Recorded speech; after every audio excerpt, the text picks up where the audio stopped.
Türkiye Büyük Millet Meclisi Adalet Komisyonu'nda kabul edilen kitle imha silahlarının yayılmasının ve finansmanının önlenmesine ilişkin kanun teklifi yakın zamanda Türkiye Büyük Millet Meclisi Genel Kurulu'nun gündemine gelecek. Bu yasanın amacıyla bağdaşmayacak şekilde 6 farklı kanunda değişiklik öngörülmektedir.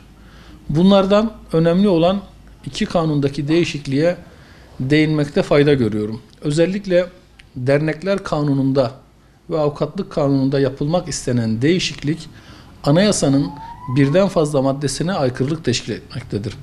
Temel hak ve özgürlüklere müdahale sonucu doğurmaktadır. Bakın, öncelikle avukat olmama sebebiyle avukatlık kanunuyla ilgili yapılmak istenen değişikliğin sıkıntılarını irdelemekte yarar görüyorum öncelikle. Bakın, avukat müvekkil arasındaki ilişki niteliği gereği avukatların sır saklama yükümlülüğü bulunmaktadır.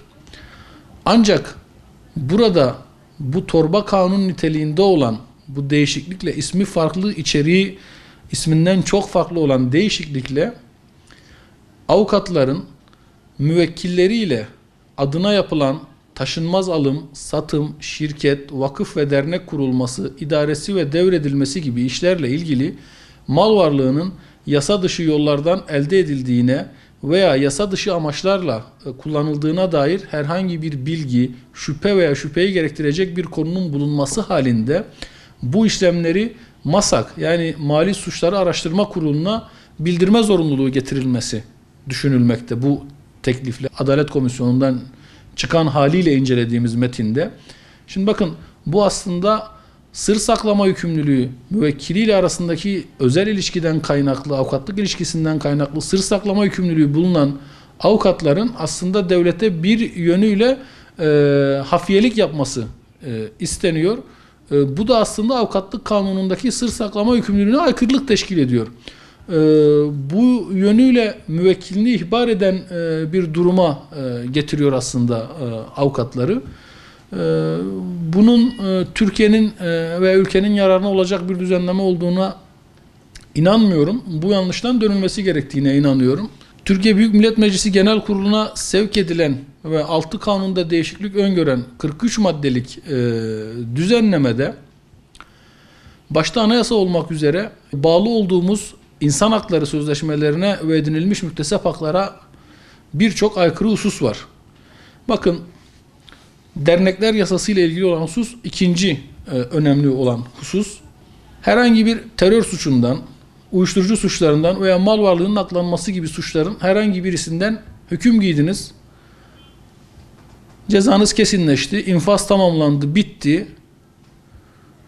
Bundan sonraki süreçlerde bile sizin hiçbir şekilde dernek yöneticisi olamayacağınız öngörülüyor bu düzenlemeyle. Bakın, bu vatandaşların örgütlenme hakkına, dolayısıyla anayasaya, aynı zamanda Avrupa İnsan Hakları Sözleşmesi'ne aykırılık teşkil etmekte. Şöyle ki, hükümlü olduğunuz süre bittikten sonra bile bir dernek üyesi olabilmeniz bu düzenleme ile engellenmek isteniyor. Bu buradaki birinci sakıncalı durum. Yine ikinci bir husus burada. İçişleri Bakanı hakkında bu tür soruşturma başlatılanları görevden uzaklaştırabilecek. Bunu yeterli görmediği takdirde yönetimlerine kayyum atayabilecek.